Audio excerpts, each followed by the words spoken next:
New developments in the tension along the border between Russia and Ukraine. Russian President Vladimir Putin is calling for the international community to recognize Crimea as part of Russia.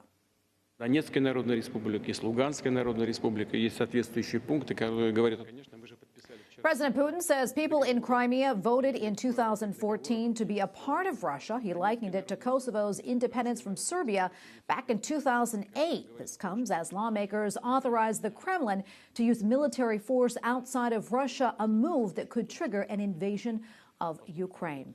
Francesca Ebel, Associated Press Kyiv Correspondent, joins us now from Ukraine. Francesca, great to see you. Can you set the scene for us? What are you seeing and hearing right now there on the ground in Ukraine? Well, last night I was in the Black Sea port of Odessa and I talked with local residents about how they were feeling right after Vladimir Putin gave his speech.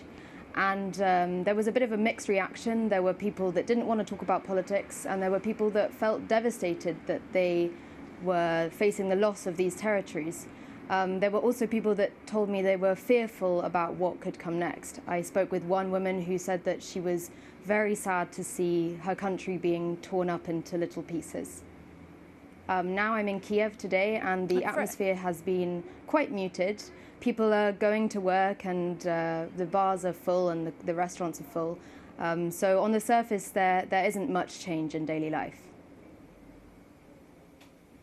And Francesca, what has been the reaction to the escalation in the past 24 hours? I mean, how's Ukraine as well as the international community responding to Russia's actions?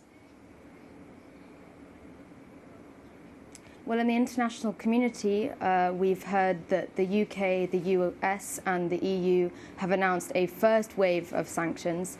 In the UK, they announced that they would be sanctioning 3 wealthy Russian individuals and 5 Russian banks. The German Chancellor also just announced that he would be halting the Nord Stream 2 project with Russia. So there has been international condemnation of Russian president's actions. And before I let you go, what do you see as the biggest concerns right now for Ukrainians? Well, I think the biggest concern really for Ukrainians is how far will Vladimir Putin go? We heard today that he has ordered Russian troops to go into these separatist territories as peacekeepers.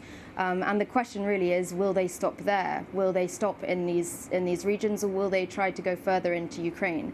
Another thing that is really on people's minds is how will this all impact the society and the economy of Ukraine? There's a big concern about how this will affect the Black Sea shipping in the south of Ukraine, but also international investments. So those are the 2 main concerns on Ukrainians' minds at the moment. Okay, we'll leave it right there. Francesca, thank you so much for your reporting tonight.